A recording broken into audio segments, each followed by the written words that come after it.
Hello everybody, it's the Last Raider. We are back with another video. And today we are in the Gina Carano situation, doing a short talk on this because mostly what we got from the Gina Carano interview was letting us all know the level of depravity that Disney has gone to. I mean, I knew that Disney was up to some really weird, shady stuff all the time, especially when you're thanking guards at a concentration camp for helping you with your Chinese propaganda movie. But the way the Gina Carano situation, as she began to talk about what all had happened behind the company, most of the time I kind of got this feeling that, Lucasfilm was kind of torn between whether or not they should get rid of her and everything.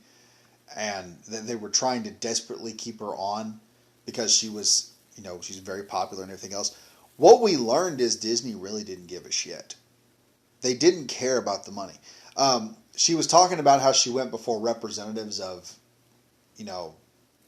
LGBTQ relation and the trans community, and she had nothing but good things to say about her. And they kept suggesting to Disney firing her would not be a good idea in their opinion. It wouldn't serve the LGBT community very well. It wouldn't serve the transgender community very well. And it seems to me, from what Gina was saying, that the higher-ups at Disney just wanted to fire her. They were looking for any and all excuses to fire her, and they never really got a good one. They thought they had a good one with her World War II tweet, and that didn't go over very well, apparently. People make mistakes, saying some stuff. But what Gina Carano said about that, and for those of you who don't know, it's just she was quoting something that was already written by somebody else, who was saying that the reason the Nazis were able to do what they did was because they first turned the people against the Jews first. Afterward, it was as if they were getting rid of an undesirable in society, which is kind of what Hollywood does nowadays, what most of the left does with cancel culture. That being said, it kind of seemed like all the people that you would have expected to want to get rid of her were like, no, this isn't going. They were actively trying to keep her there. It was like the LGBT advisors were trying to keep her there. The trans advisors were trying to keep her there. It seems like the higher-ups at Disney were just pissed off, and Kathleen Kennedy just got mad and just wanted to get rid of her. And this is something that people do. My mom has worked for state plenty of times, and there was actually one instance where where the boss that was there ended up getting fired because she wanted to get my mom to quit, and so she changed the chemicals to something that would irritate my mom's asthma and just about killed her a few times, which we were not very happy about that when we found out, and there was a lawsuit like you wouldn't believe. But I mean, that's how SJWs are. When they want to do something, they don't really think about how they can get it done. They just try to take the easiest route. You also have to remember SJWs are pretty damn lazy. These leftists are. They're very, very lazy. I mean, many of them are communists. They want everything handed to them. They don't want to work for nothing in their lives. But one of the other takeaways that I got from this Gina Carano situation was when her and Ben Shapiro were talking about friends they had in Hollywood that politically they didn't align with, but they were somewhat left-leaning friends, but they're probably the more intelligent leftists. The problem is they're afraid of the cancel culture right now. And Ben talked about, how, we'd all wear ball caps and stuff, and we would go meet at a certain area because if we were all seen together, oh my God, we would be destroyed. And I think most of their undercover stuff is probably Ben Shapiro's idea because, being a Jew, I'm going to tell you something. Being an ethnic Jew, I'm going to say this right now. There's a reason most of the Arab nations are afraid of Mossad because of all the sneaky stuff they can do. When it comes to sneaking around, you really want a Jew to come up with your plan for sneaking around because they know how to hide in plain sight better than anybody else. So I'm just saying, okay? Look at history. You'll understand what I'm talking about, all right? These people, Jews, let me say this. Jews naturally know how to blend in with the environment and just disappear, all right?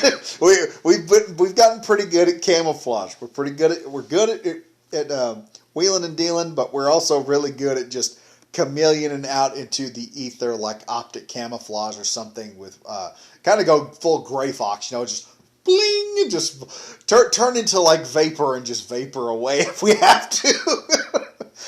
But it showed something because they both kept talking about how there's a lot of people in Hollywood who are essential to making movies, but they don't speak up because they're afraid of the cancel culture. And this is something that I think is a good thing that was put out there. And I think this is probably the most important piece of information that was gleaned from this interview.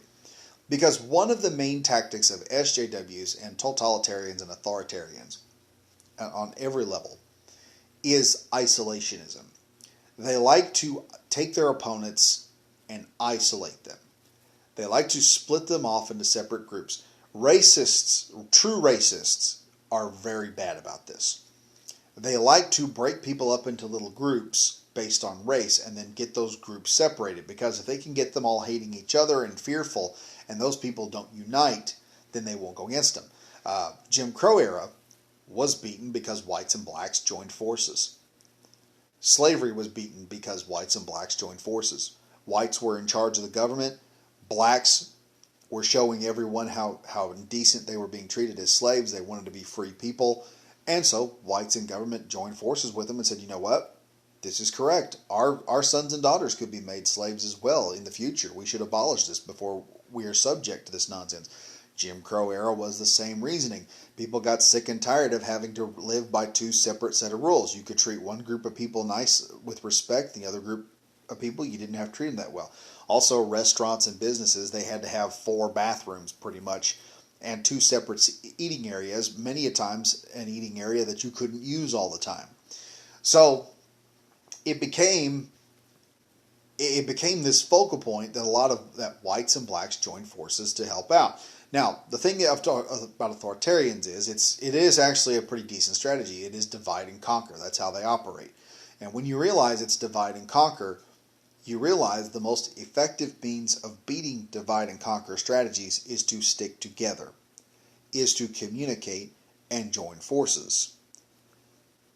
This is what I'm going to tell people, and Richard Myers has mentioned this before, who did Jawbreakers, your boy Zach. He said, all of this nonsense is usually run by 12 psychos on Twitter. It's not ever the same 12 psychos, but it's usually 12 psychos on Twitter that are causing most of the problems. They're the ones getting people fired. They're the ones getting things changed. They're the ones getting characters changed and shows completely destroyed. They are the driving force of cancel culture. They're a small group of people. They survive not by attacking an entire group, but they go after one person, such as Gina. They'll go after Chris Pratt another day. Their job, the way they win, is they isolate one individual, destroy them, and after they've destroyed them, everyone else around is like, wow, nobody stood up for that person. I don't want that to happen to me. And so a vast majority of people capitulate. What you need, and Gina mentioned this, or not Gina, Geeky mentioned this. She said you could help on Clownfish TV. She said you could help a lot of people, but sometimes they would join in because they didn't want the ridicule that you were getting. So they would join in with the group that you were trying to defend them from. And that's the problem.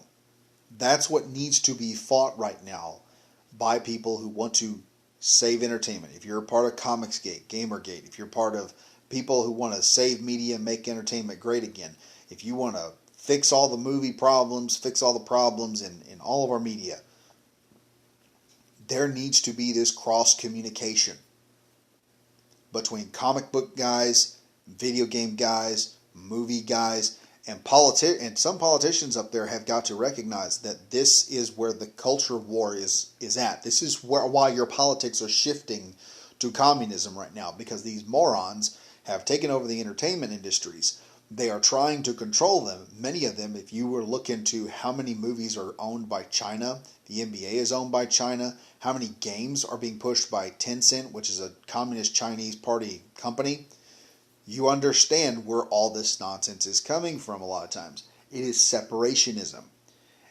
As long as you are thought, and it's the same thing in like the gun community. This is something that the gun community talks about. Colin Noir mentions this also. He said, You've got gun fuds, tactical guys, collectors, target shooters, competition shooters, and hunters. All of them despise each other for some reason. They think the other group is part of the problems with the 2A being canceled.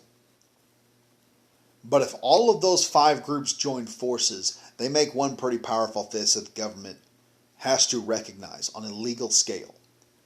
Instead of bickering amongst each other, they should be uniting to defend. And united, they can do a lot more good. It's amazing that we live in a country whose president that ended slavery is known for the phrase, "a house divided cannot stand," yet our people are allowed to be divided so badly. There has to be this cross-communication between video game nerds, movie nerds, TV show nerds, comic book nerds, tabletop game nerds, card game nerds. There has to be this cross-communication, and there has to be this purpose going forward, because what has helped Gina Carano here is everybody has been talking about it. And this is what the left fears. This is what Hollywood is afraid of. Everybody's talking about it. Comic guys were talking about Gina Carano. Video game guys are talking about Gina Carano. Movie guys are talking about Gina Carano's firing. Got so big that even Fox News began to talk about it. That's how you would affect change. You bring this bullshit to the surface and let sunlight disinfect it. There has to be this stopping of, well, I'm not going to talk about this because it's tabletop games. Or I'm not going to talk about this because it's movies and I primarily do video games. You got to talk about all of it, man. You got to bring it up. You got to bring it, and it's just more content to work with. If you don't, and here's what I'll tell bigger guys that are out there that have the bigger followings, if you're watching this. If you don't know what you're talking about, go through YouTube and try to get some contacts with other creators who know their shit and invite them on, help each other grow, get the communication. But we are not going to beat this cancel war. We're not going to win this until we unite as a unified front. To quote Kevin Sorbo from Andromeda, there's only one way to fight this, and that's a united front. It's time to bring the conservative commonwealth of entertainment into existence. Anyway, folks, I am the Last Raider. Please be sure to like, comment, and subscribe if you're new to the channel. Hit the bell for notification, and as always, stay safe, stay frosty. I'll see you guys in the next video. Bye-bye now.